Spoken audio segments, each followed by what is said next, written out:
José Neves est l'invité de ce journal. Bonsoir. Bonsoir. Vous êtes le président de l'association Les Portes Auvergnat.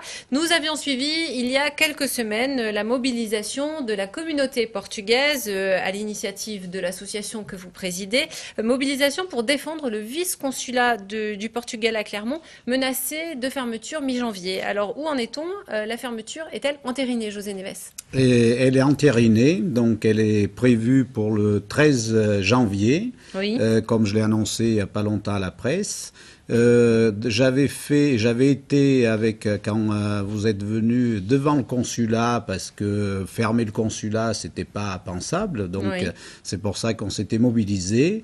Et alors comment réagissez-vous à cette fermeture effective finalement? Alors, je réagis, là je suis en train de me battre pour qu'on ait une délégation, chose qu'on doit certainement avoir. J'ai vu l'ambassadeur mercredi dernier, Oui. donc il m'a confirmé qu'on aura certainement une délégation, c'est-à-dire 2 personnes qui seront là pour pouvoir nous aider au lieu d'aller à Lyon pour qu'on ait un lien quand même ici à Clermont-Ferrand. Alors l'idée du gouvernement portugais, c'est de faire des économies. Pourquoi accepterait-il d'ouvrir une délégation malgré tout? Ben, c'est-à-dire que vu la communauté qu'il y a ici en Auvergne, 50-100 000 personnes à peu près de ressortissants portugais. La deuxième de France après Paris? Voilà, tout à fait. Donc à partir de là, les appuis, moi-même, je me suis mobilisé depuis 2 mois entre le Portugal, Vous êtes Paris, allé sur place? voir les députés qui nous ont soutenus.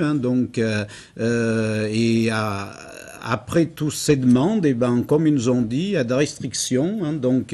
Fermer le consulat, ça vient pas d'aujourd'hui. Déjà en 2007, on l'avait sauvé, puisque Oui. c'est à ce moment-là qu'on avait monté l'association Les Portes Auvergnat. Alors 4 ans de sursis, du coup, il y a eu, et aujourd'hui, on est face à l'évidence, on ne pourra pas faire autrement. On ne pourra pas faire autrement. Au Portugal, on ferme des centres de santé, d'autres choses. Alors, c'est pas... Bien sûr, on est ici, on se bat mais il faut se rendre à l'évidence. On a de l'instruction, on connaît la vie, l'économie, donc on dit, bon, ils ne peuvent pas faire autrement. Alors, la seule chose que je me suis battu, vu qu'on sait que ça ferme, Oui. c'est d'avoir au moins une délégation ici à Clermont-Ferrand. Alors à quoi elle servirait cette délégation? La délégation, il y aura certainement 2 fonctionnaires, c'est ce que j'ai demandé, 2 fonctionnaires qui feront du travail. Pas besoin d'aller à Lyon ou que des personnes de Lyon viennent ici à Clermont-Ferrand pour qu'on soit toujours attaché, parce que le but c'est d'être attaché, l'Auvergne, avec l'ambassade de France, l'ambassade du Portugal à Paris et le Portugal, dont moi je fais beaucoup partie avec la diaspora où je vais tous les ans avec le président de la République. Quelle démarche précise pourraient faire les Portugais auvergnats au sein de cette délégation à Clermont-Ferrand? Eh bien, ils auront les démarches qu'ils ont aujourd'hui au consulat, quand ils auront besoin d'un extrait de naissance, Oui.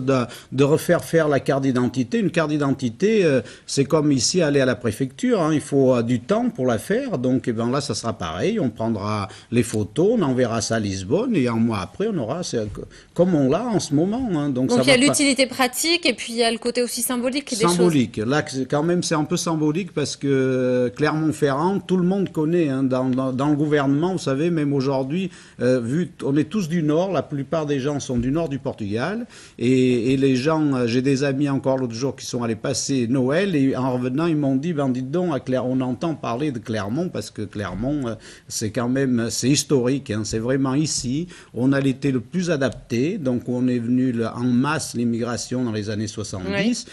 Et donc à partir de là, aujourd'hui, on connaît tous l'économie, on voit qu'il y a des réformes à faire et donc il ne faut pas critiquer tel ou tel gouvernement.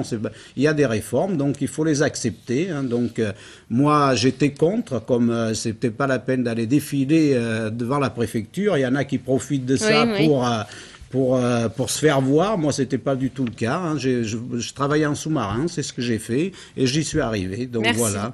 Merci José Neves d'avoir répondu à notre invitation.